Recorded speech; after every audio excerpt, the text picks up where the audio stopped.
حضرت ابو بکر رضی اللہ تعالیٰ عنہ سے روایت ہے کہ ایک روز حضرت محمد صلی اللہ علیہ وسلم گھر سے دور ایک میدان میں آرام فرما رہے تھے اور آپ نے اپنی تلوار درخت کی شاخ کے ساتھ لٹکائی ہوئی تھی۔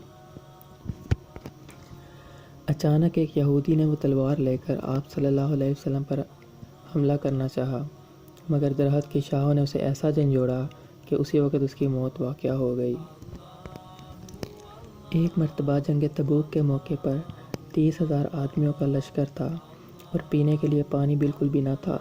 ساتھیوں کی پیاس دیکھ کر آپ صلی اللہ علیہ وسلم نے ادھر ہی زمین میں تیر مارا اور فوراً وہاں سے پانی نکل آیا اور تمام ساتھیوں نے جی بھر کر پانی پیا۔ غزوہ خیبر میں حضرت علی کی آنکھوں میں شدید درد تھا۔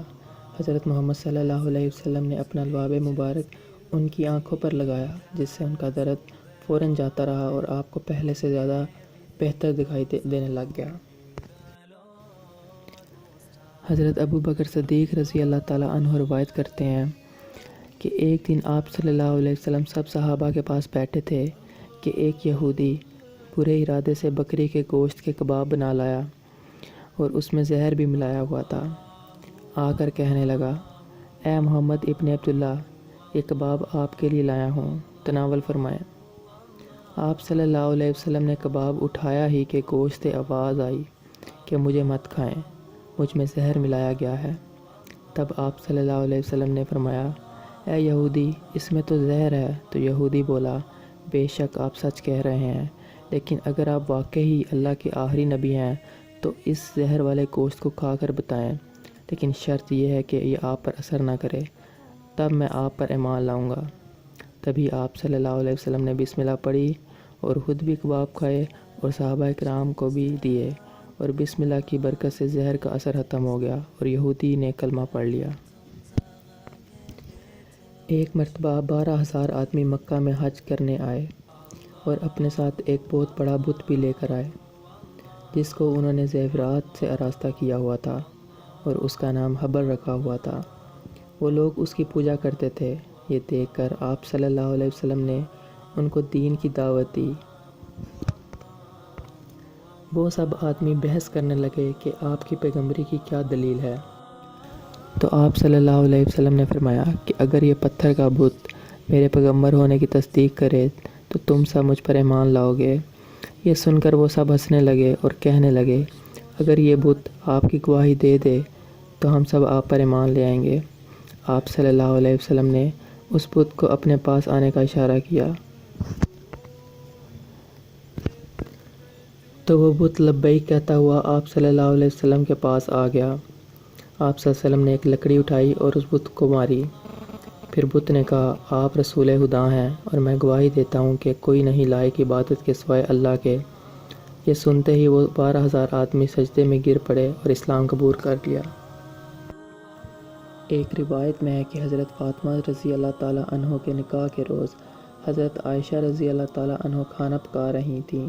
آپ صلی اللہ علیہ وسلم تشریف لائے اور اپنا ہاتھ چولہے میں سے نکلتی ہوئی آگ پر رکھ دیا اور دیر تک اسی میں رکھا، لیکن آپ صلی اللہ علیہ وسلم کو ذرا بھی تکلیف نہ ہوئی اور آپ کا ہاتھ ویسے کا ویسا ہی رہا۔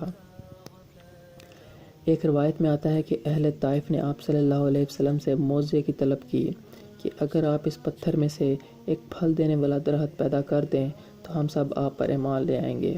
تب آپ صلی اللہ علیہ وسلم نے اپنا قدم مبارک اس پتھر پر رکھا اور وہ پتھر حکمت خداوندی سے ایک پھلدار درخت بن گیا اور اہل طائف ایمان لے آئے۔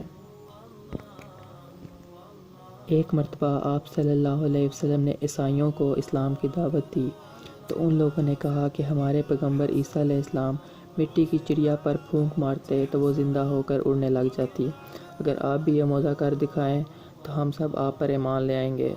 آپ صلی اللہ علیہ وسلم نے زمین سے مٹی اٹھائی اور چڑیا کی صورت بنا کر بسم اللہ پڑھ کر پھونک ماری تو وہ زندہ ہو کر اڑنے لگی۔ یہ معجزہ دیکھ کر وہ عیسائی بھی آپ صلی اللہ علیہ وسلم پر ایمان لے آئے۔ ایک روایت میں ہے کہ ایک دن ابو جہل نے بہت طنزیہ لہجے میں آپ صلی اللہ علیہ وسلم سے کہا کہ میرے گھر میں ایک پتھر ہے، اگر آپ اس پتھر میں سے مور نکال کر دکھائیں تو میں آپ پر ایمان لے آؤں گا۔ آپ صلی اللہ علیہ وسلم نے اللہ تعالیٰ سے دعا کی اور اس پتھر میں سے مور نکل آیا۔ ابو جہل نے یہ معجزہ دیکھا لیکن پھر بھی آپ صلی اللہ علیہ وسلم پر ایمان نہ لایا۔ حضرت عثمان رضی اللہ تعالیٰ عنہ بیان کرتے ہیں کہ مدینہ میں ایک عالم فاضل یہودی تھا اور توریت کی تلاوت کرتا رہتا تھا۔ ایک دن توریت میں اس نے حضرت محمد صلی اللہ علیہ وسلم کا نام اور آپ صلی اللہ علیہ وسلم کی صفت کا ذکر دیکھا۔ اس نے غصے میں وہ ورقہ وہاں سے پھاڑ دیا۔ پھر دوسرے دن توریت پڑھتے ہوئے اسی جگہ وہیں کاغذ آپ صلی اللہ علیہ وسلم کا نام اور تعریف دیکھی اور غصے میں پھر وہیں سے ورقہ پھاڑنے لگا کہ غیب سے آواز آئی کہ اے یہودی، تو 1000 بار بھی اس نام مبارک کو مٹا دے گا پھر بھی یہ نام مبارک مٹ نہ سکے گا۔ تب اس یہودی پر گہرا اثر ہوا اور آپ صلی اللہ علیہ وسلم کے پاس جا کر اسلام قبول کر لیا۔